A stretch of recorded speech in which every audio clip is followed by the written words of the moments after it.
and today we are going to discuss the GS3 portion of the value added material of the Insights IAS 2022 of August. So हम ये मैंने इसलिए initiative शुरू किया है क्योंकि ये इनिशिएटिव क्या है ना कि मेंस पर्सपेक्टिव और as well as the prelims perspective बहुत ही ज़्यादा यूजफुल है. जो भी टॉपिक्स हैं बहुत ज़्यादा यूजफुल हैं. तो चलिए साथ में पढ़ते हैं. आज का टॉपिक है artificial intelligence in agriculture.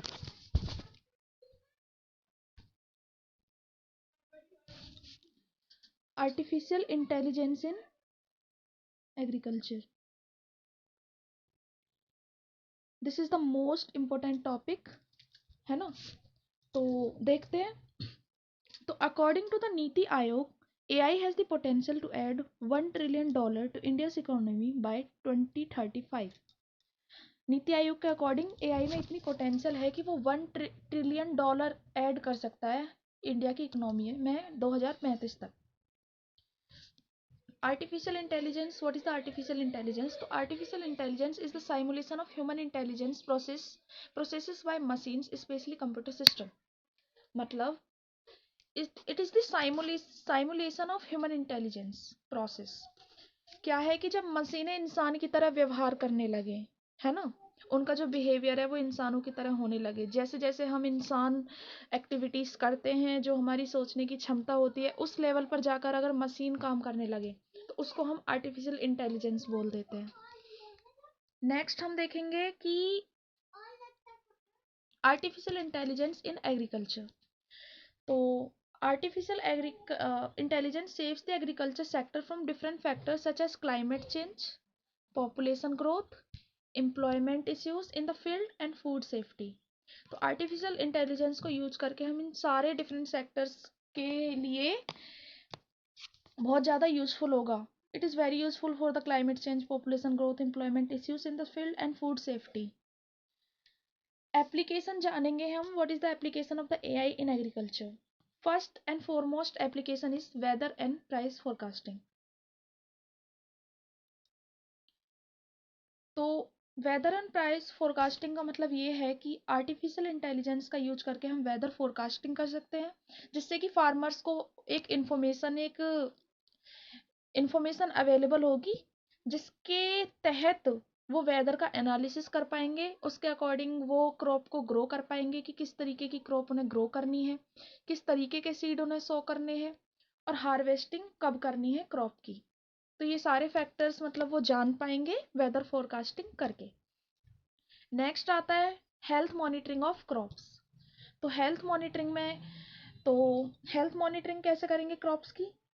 Artificial intelligence एक न्यू एप्लीकेशन लॉन्च किया है जिसका नाम है प्लांटिक्स, है ना. It is developed by the पीट के द्वारा इसे डेवलप किया गया है. इससे हम आइडेंटिफाई कर सकते हैं कि सॉइल में क्या क्या डेफिशिएंसी है, किस चीज़ की कमी है, including the plant paste and diseases. तो हम डेफिशिएंसी को आइडेंटिफाई करके तो सॉइल की हेल्थ का पता लगा सकते हैं. तो ये भी एक इसकी एप्लीकेशन हो गई. थर्ड एप्लीकेशन है एग्रीकल्चर रोबोटिक्स. एग्रीकल्चर में हम रोबोट का यूज कर सकते हैं. बहुत सारी AI कंपनीज हैं जो रोबोट बना रही हैं और उनको एग्रीकल्चर सेक्टर में एम्प्लॉय भी कर रही है. तो जो एग्रीकल्चरल रोबोट हैं, AI रोबोट जो हैं, वो इस तरीके से डेवलप किए जा रहे हैं कि वो मल्टीपल टास्क परफॉर्म कर रहे हैं एग्रीकल्चर सेक्टर में. So this is the very useful application in the AI of the AI in agriculture. Next point देखेंगे इंटेलिजेंट स्प्रेइंग. इंटेलिजेंट स्प्रेइंग कैसे कर सकते हैं? जो AI के सेंसर्स हैं, है ना, वो इजिली वीड को डिटेक्ट कर लेंगे कि कहाँ कहाँ पर वीड है और कौन कौन सा एरिया है जो वीड के द्वारा अफेक्टेड है. तो वीड को आइडेंटिफाई कर लेंगे तो सिर्फ उन्हीं एरियाज में हम क्या करेंगे, केमिकल्स का छिड़काव करेंगे. जैसे कि पेस्टिसाइड हो गए हमारे और जो हमारे वीडीसाइड्स हो गए, सिर्फ उन्हीं एरिया में छिड़काव होगा, है ना. तो इससे क्या होगा कि टाइम भी सेव होगा, मनी भी सेव होगी, एफिशिएंसी ऑफ क्रॉप भी बढ़ेगी. Next, disease diagnosis. डिजीज का डायग्नोसिस कैसे कर सकते हैं हम? AI की प्रिडिक्शन के द्वारा फार्मर को नॉलेज हो सकती है बहुत सारी डिजीज की, है ना. तो हम डायग्नोज कर सकते हैं डिजीज को। नेक्स्ट है प्रिसीजन फार्मिंग, मतलब हमें ये पता लग जाएगा कि किस एरिया में वीड्स हैं, उसी एरिया में हम वीडिसाइड, पेस्टिसाइड्स या फर्टिलाइजर्स का छिड़काव करेंगे। टाइम भी सेव होगा, मनी भी सेव होगी, और जो हमारी यील्ड है वो भी बढ़ेंगी, और इससे रिड्यूस हो जाएगा use of pesticide and weedicide. तो प्रिसीजन फार्मिंग की ओर हम बढ़ जाएंगे। नेक्स्ट है address supply demand mismatch in real time. Demand और सप्लाई का जो मिसमैच है उसे हम एड्रेस कर पाएंगे रियल टाइम में, किसके द्वारा? By the help of supply demand engine और प्रिडिक्टर। नेक्स्ट है इनेबल स्मार्ट एग्रीकल्चर। सबसे ज़्यादा इंपॉर्टेंट है, स्मार्ट एग्रीकल्चर की ओर हम आगे बढ़ पाएंगे। Uses of technologies like that of internet of things, sensors, location system, robots and artificial intelligence on your farm. इन सारी चीज़ों का यूज करके हम एक स्मार्ट एग्रीकल्चर की ओर बढ़ेंगे। तो यही सारे पॉइंट यहाँ पर दे रखे हैं कि आर्टिफिशियल इंटेलिजेंस इन एग्रीकल्चर, हम अपने मेंस में इस तरीके से फ्लो चार्ट बना करके अगर पॉइंट्स को लिखेंगे तो हमें बहुत ही अच्छे नंबर फैच होंगे। जैसे कि crop yield and prediction and prices forecast, intelligent spraying, predictive insights, agriculture robots, crops and soil monitoring, disease diagnosis. So ये वही सारी चीज़ें जो हम ऊपर समझ चुके हैं।